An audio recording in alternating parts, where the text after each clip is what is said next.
We're going to sort of have a look at the role of OCPs, particularly looking at whether they're the best vehicle for long-range strategic planning. My name's Rob van Iersal. I'm going to start with an outsider's view, looking at the Australian context and seeing if there's any lessons we can learn out of that. So let's start, and if you've been paying attention, you will notice that I'm not from around here. I'm from down the other side of the world. You guys are up north, we're down south. I'm from Australia, live and work there. And you'll see there's lots of commonalities between Canada and Australia, particularly with British Columbia and our shared history. But at least you guys have managed to kick the English flag off yours for some reason I don't really understand. We hang on to it very, very tightly. A bit of context, the two countries are pretty similar size-wise in terms of the scale of the geography, if you like, but you guys have a population of around 34, 35 million-ish, where we're still back at about 23 million. Largely, the bulk of Australia, as you can see from there, is relatively uninhabited. The middle is basically just too inhospitable for people to live. And the bulk of our population sort of hangs on the edge, dangling their feet in the ocean, mainly on the eastern side. We're known for a variety of sort of iconic things, I guess. But I would argue that we're not really known for our planning. Urban sprawl, for example, is something we in Australia have been talking about for seemingly decades upon decades, but there is still a long way to go, particularly in our major cities, for any meaningful sort of policy frameworks that start to do something about it. So this afternoon, the context of our discussion this afternoon is really strategic planning, and I guess strategic planning is fairly basic. Figuring out a desired future at a nominated point sometime down the track, understanding where your community, where your city, where your town is at the moment, and plotting a course to get from A to B. As was mentioned in one of the plenary sessions yesterday, strategic planning, the term, has sort of been stolen from business planning. And so if you Google strategic planning, there are a myriad of quotes that come up. For no particular reason, I picked this one, but then thought, as urban planners, our role is actually to foresee the future as well as to enable it, or at the very least, to help our communities do that. So let's have a look at the Australian government structure within which the planning legislation sits. Very, very similar to Canada, the same sort of basic history that started this. We are a Commonwealth. We call them states that make up the Commonwealth. In your case, that's provinces. And in terms of land use planning, there's really no legislation, at least, or strong policy sets that live at this Commonwealth level. Underneath that, our states, and New South Wales is the state I live and work in, we have about 7.5 million people in the whole state. And it's at state level that the planning legislation sits, similar to you guys at province level, I guess. Beneath that, there is local government, and the shaded area is, again, where I live and work. It's called Byron Shire Council. Has a population across the whole local government area of about 30,000 people. Byron Bay is the major town. It has a resident population of about 5,000 people, but it's a pretty internationally renowned coastal tourist town, so at any one time there's a lot more people than that, and particularly in high peak season it can be 3 or 4 times that population in any one day. So the planning legislation that sort of controls and governs land use planning in New South Wales, Environmental Planning and Assessment Act, and the first thing you'll notice is that it came in 1979. Back then it was pretty groundbreaking in that it was probably the first of its type to integrate environmental, social and economic matters into the assessment process for development projects. And over the last few days I've heard quite a few people sort of talk about a perception that the Australian planning system is well ahead of the Canadian system, and I think it's probably in that regard that it may well be. This system was set up really to define a process by which development projects can be assessed, and as I said, those three aspects can be integrated into that assessment process. In terms of the aims, it contains the kind of legislation for this type of language you'd expect. We're really trying to set out to make the world a better place. In the context of strategic planning, January of this year was the first time this legislation contained a standalone provision relating to strategic planning.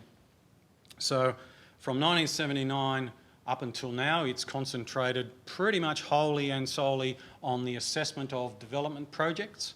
And it's now just starting a process of trying to bring strategic planning to a more prominent role. And at the moment, it talks about regional plans, and pretty basic. Regional plans need to have visions and goals and implementation measures to get there. It talks about district plans that will fall out of the regional plans, but right at this moment, given that it came in only a few months ago, there is no real other detail. The legislation itself doesn't go any further, and I'm presuming there will be regulations, directions and the like to sort of flesh out what this means and how it trickles down to the local government. What the legislation has focused on for most of that time are what we call environmental planning instruments, and in our case that's planning law. Two main types: state environmental planning policies, which cover issues that the state government believes are relevant to the whole of the state, and they really contain must-dos and must-have kind of provisions for those issues. But where the rubber really hits the road in terms of land use planning is in local environmental plans that are created and owned at the local government level. The legislation requires each local government to have one. And they really, in your context, I guess, are very similar to your zoning bylaws. The Shire I live in has Byron Local Environmental Plan of 2014, and again the aims, good, positive motherhood language type things of making the world a better place, or the Shire a better place. But the only real tool that is used in these environmental plans, and I should point out that every plan across the state is virtually the same. The state government back in about 2012 brought out a template that each council must use, and it must have all of the things in the template with very little wriggle room for local sort of add-ons that go in there. So they all look the same, and they all use land use zoning as the principal tool, primarily the only tool in there. And this is Byron Bay, the zoning plan, very typical zoning plan. It really is aimed at trying to separate the uses, so the residential uses over there, the business uses sort of town centre, industrial uses over there. Old model, I would suggest, aimed at basically just minimising land use conflicts by keeping different types of land use separate to each other. Now, I don't expect anyone to go through the detail of this, but this is what a land use zone table, they call, looks like, and they all pretty much look like the same thing. The thing I want to point out is there's a very few land uses that are listed typically as being just permissible and that you can do. There's a slightly longer list that are permissible land uses, but only if we let you through permit consent. And then there's a long list of things that are prohibited. And inherently, I find this a very negative framework. It basically focuses on things we don't want. And by some quirk of human nature, when you define a system that is built on things you don't want, you seem to end up pretty close to all the things you don't want. Underneath the local environmental plan are what we call development control plans, and again, the controls within these plans are very similar to the provisions that are outlined in your zoning bylaws. They're more detailed controls around development. The important thing here is that these are policy statements. These are detailed local policy rather than environmental law. Whilst the local environmental plans, the provisions in those, there is a process by which they can be varied. It's not an easy process, and it's very statutorily set out. It is more easy to vary the policies that are in development control plans and the provisions, and the discretion is really with the individual council and actually down to the individual assessment officer as to what level of variation or how he or she might feel about that variation. And in most cases, there's not a lot of guidance as to how that variation might work, other than decisions that have gone forward in the past by that particular council, or more importantly, case law in the Land and Environment Court. So I want to go through a couple of case studies very quickly to just give you a feel for how this works. The first one is a building development project that I was involved with professionally as the lead planner. My role was to coordinate the planning approvals process for this. Bayshore Village is called. It's a building development, a mixed-use building development that was looking to create a range of different live-work opportunities targeted specifically at creative industries and emerging technologies, and trying to set up a place where people could come together and share resources, live and work in the same locality. So this is Byron Bay. The town centre is here, our wonderful coastline. That's Bayshore Village located over there on the outskirts of town. Immediately below it here is what we refer to as our arts and industrial estate. Started life as a typical regional town industrial park, but over time has sort of evolved, and now there's quite a lot of retail mixed with the light industry, and there's quite a lot of people living in sort of mezzanine levels above their industrial unit, the vast majority of which illegal, no permits, but it exists out there quite large scale. And right next to the site here is an early 1990s housing estate that's a very typical housing subdivision. This is an extract from the zoning plan, and this is our site here. The photo was taken after some preliminary filling work had started and land shaping had started, hence the sort of the way it looks. But the B4 in there is a land use zone specifically targeted at mixed use in the local environmental plan. And this site was specifically zoned to allow a type of development that would mix particularly commercial, residential, light industrial type uses. A quick zip through the floor, the layout. This precinct there has about 30 2 and 3 bedroom residential, standalone residential dwellings, each of which has a separate office suite that's accessible both internally and from the street. When we come down here, these 4 buildings contain about 24 dedicated industrial / commercial workspaces, each of which having a 1-bedroom mezzanine living unit attached to it. Some more typical sort of light industry buildings there. And then in the front, the commercial / residential spaces. The majority of the commercial spaces have 1 and 2 bedroom units attached to them, and there is shared business facilities, meeting rooms, canteen, those type of things, and a health spa up in the corner. So that was the proposal. The application, this is the architect's rendering of stage 1.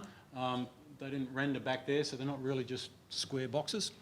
The application was first made to the council in 2005, and that followed quite an extensive sort of design and consultation period. Lots of discussion with the local council, both the politicians and the planning staff. And generally in terms of the concept of the live-work concept and the shared facilities, etc., there was a general feeling that this was a good idea and it was something that suited Byron Bay, that Byron Bay didn't currently have. And yet the application took 3 years to go through that approval process.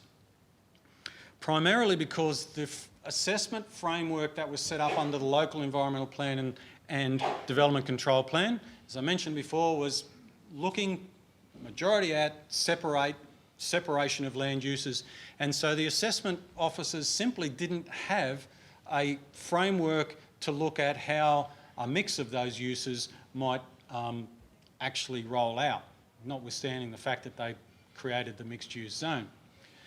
And I also stress that there was no, in the planning system here, you'll note I haven't talked about an OCP equivalent. There isn't one in our system.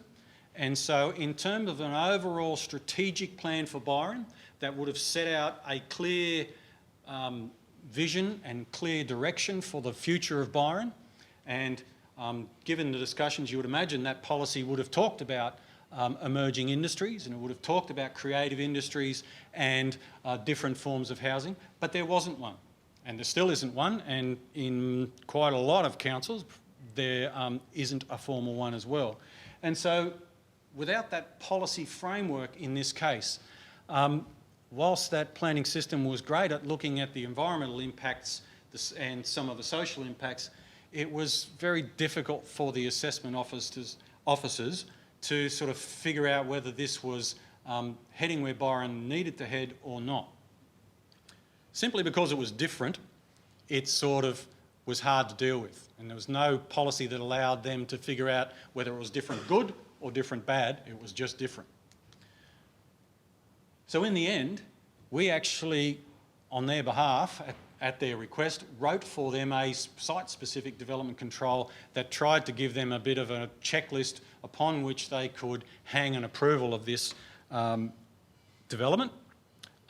And a bit of back and forth with the assessment officers, we ended up writing the development control plan, and so the council at the same meeting adopted the development control plan and approved the development application.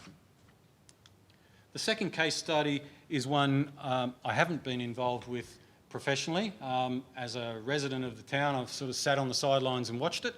They call it West Byron. It's I guess a fairly standard urban expansion area where the landowners are looking to do a new urban subdivision of a 108 hectare site. It's located in a similar location where there was Bayshore Village. Down here is the West Byron site. And the site itself has some fairly significant physical constraints, and after quite a lot of detailed sort of technical studies, environmental studies, backward and forward discussions with the community, etc., council and it's fair to say the wider community of Byron came to the view that they didn't support urban expansion in that particular zone, in that area. And this is just sort of a rough structure plan of what was presented to try and support the rezoning. Now, in the New South Wales system, a rezoning requires a formal amendment to the local environmental plan to change the land use designation of the site. It was a rural designation, so that with prohibitions on subdivision, and so they were seeking a standard residential zoning to put on the land. And so, again, without that strategic framework, it was difficult for the council and the community to sort of clarify why they, in this case, thought it wasn't a good idea to put new homes out there. And so it sort of went back and forward for a whole, probably a decade or more, before finally in 2014, or probably a year before that, the proponents decided they'd had enough of the local council and went straight to the state government, or your provincial government in your terms, and convinced the state government to override council's concerns on the basis that Byron Bay needed to grow and needed new housing. then this was an all right site. And so in 2014, the state government basically directed council to change the zoning in its local environmental plan. And the site now sits with an urban zoning on there. And the state government has directed council to come up with a development control plan for how it might be developed. And they've got no further, because of course council still don't really want it to be developed, so they're in no hurry to come up with a development control plan for how it should be developed. And so, stalemate.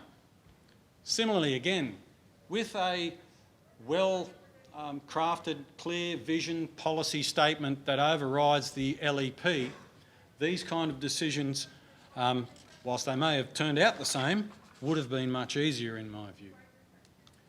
So let's have a little bit of a look in a comparison to what you guys have, and I'll stress at the outset, this is an outsider's view of what you guys have. You know it better than I do. I've not worked with any of this stuff. I've merely sat in front of a computer and Googled things and looked at the language and looked at the legislative framework. So, of course, the first thing I note is it starts with the regional growth strategies, comprehensive statement. Again, good, positive language for looking at the future. Compare that back to what I looked at with the January 2016 amendment to our Act. It starts off sort of similar with good, positive language, but that's where we end. We have no further guidance, no further legislative direction for where to go to from there. Whereas back to the BC legislation, it seems to me, it starts to outline a whole range of important issues to be considered in future planning, and a range of quite positive guidance to how that should happen. And of course, your official community plans, as far as I can see, then need to tie into all of those things that the regional environmental plan does. And there's a whole range further of clarification that looks at quite contemporary issues that need to be sorted for a good vision of how a particular municipality is going to go ahead. Reduction of greenhouse gases, housing needs. I even like the sand and gravel deposits is in there. It's an issue in New South Wales that is kind of silent, but it's going to be in the future as housing needs continue. It's going to come to the fore, but our legislation or our guidelines say nothing about it. And of course, I like the fact that whatever comes below this, all your bylaws and whatever works are undertaken by a council are legislatively required to link back to the OCP. So I've talked a bit about language in the legislation, and whilst I guess it's a bit subtle, I think it's important if the legislation is predominantly positive versus the other way. So I look at your vernacular, if you like, and it is predominantly positive. It talks about actually things to achieve. I compare that to the New South Wales system, and the legislation there is inherently negative. It talks about things to control and things to stop. So from an outsider looking in at your legislation, it seems to me that the system is set up with OCPs that are a positive and strategic contribution to your system. And I think New South Wales could definitely benefit from something similar. But as I said, that's a view from looking outside without the benefit of working with these things. And so my colleagues now will start to unpack a bit more about whether they actually achieve what I think they are looking to achieve. Thank you.